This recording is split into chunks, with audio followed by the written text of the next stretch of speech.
Understanding the finances within a business is incomplete without the integration of that knowledge into the rest of the business. We're gonna walk through the top line concepts of how to do that. First, you have to be aware of and evaluate your financial historical data. Everybody who has QuickBooks has this. Some things reporting into QuickBooks from a transaction standpoint, expenses, revenues, etc. Regardless of what data or how much, QuickBooks can generate financial statements, a profit and loss, or P&L, or a balance sheet. These are the two fundamental financial historical reports. Just because you can generate one of these doesn't mean it's accurate or usable. It's really important to dive into your data to understand, are the inputs correct? Are we missing anything? Is there any reason that something's not reporting? Once you do this, you should be able to assess or feel, is my data good? Is it great? Is it infallible? What would you be willing to bet on that? You're gonna be making financial decisions on this. How much you pay in taxes, how much you pay your tax accountant, who you hire, what equipment you buy, what you spend on marketing. Those decisions are bets on how accurate your financial data is. Once you've established some semblance of financial data integrity, then it's time to look into the future. So what can we guess will happen with our financial data in the next month, 3 months, 6 months, year? If you don't have the right data, it's near impossible to forecast. If you have the right data, it's still really hard to forecast. Making a guess, again, whether it's a 2-week cash flow model or a 1-year financial target model, it's really important to highlight that you're probably wrong. And that's okay. Our job is to be less wrong over time. Your forecast can be rooted in whatever's important to you. Most businesses do revenue, cost of goods sold or variable costs, fixed expenses, and profit or net income. There are all sorts of bells and whistles to add to that, but if you get that in your forecast and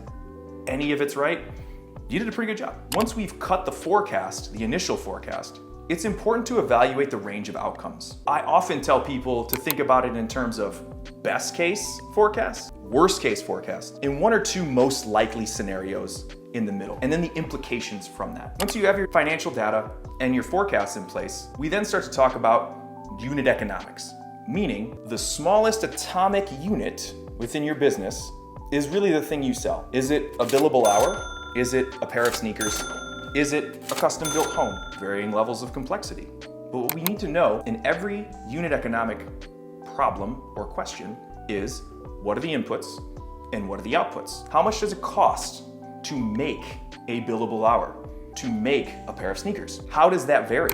What happens if supply chain gets a little wonky? What happens if we get more buying power and we get to purchase more inventory at a discount? These inputs will change. Having an idea of the inputs and how they differentiate should inform your pricing, revenues, and profits off of that. So once you know how much income you'll make off of the spend you make for 1 unit, then we can decode your forecast into the language of units.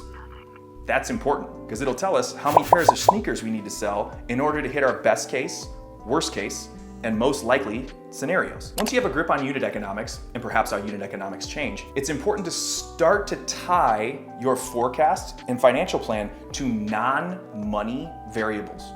If your financial plan only exists in dollars and cents, it's not super usable and it's kind of aspirational. It's like we hope that these mysterious inputs of owner and employee time will yield this magical number that is revenue and returns. We want to get out of that indecision and that gray area. We want to get that as clearly defined as possible. How do we do that?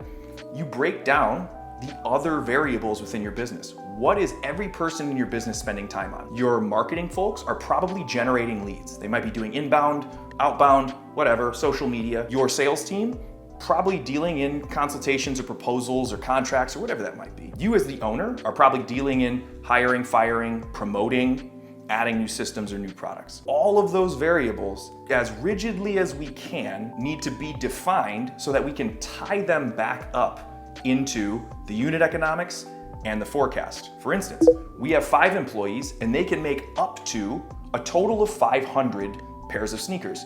If our best case scenario target is 10,000 sneakers, how many employees do we need to hire? Is it linear, or do we get diminished or increasing returns because of efficiency? We need to know the answers to these questions. You probably have to run simulations and you probably have to make some assumptions. this stuff's hard. That's okay. You're gonna get it wrong, as I said earlier. The idea is each time you do it, frame it in and be a little less wrong. After that, we package and present that whole box to anybody who's impacted by it. So that would be all the executives, owners, founders, stakeholders, investors. That would be your employees, your managers. That might be your vendors. If you know you've got to increase supply chain for a crucial vendor at some point in Q3, contingent upon what your output is in Q1, that vendor probably needs to know that. And if they do, we leave ourselves less vulnerable to risk and supply chain errors later on, as an example. This whole thing is an exercise in vulnerability and risk. We cannot eliminate risk, but we can interact with it. And a fully functioning financial model will allow you to do just that with clear eyes and full heart.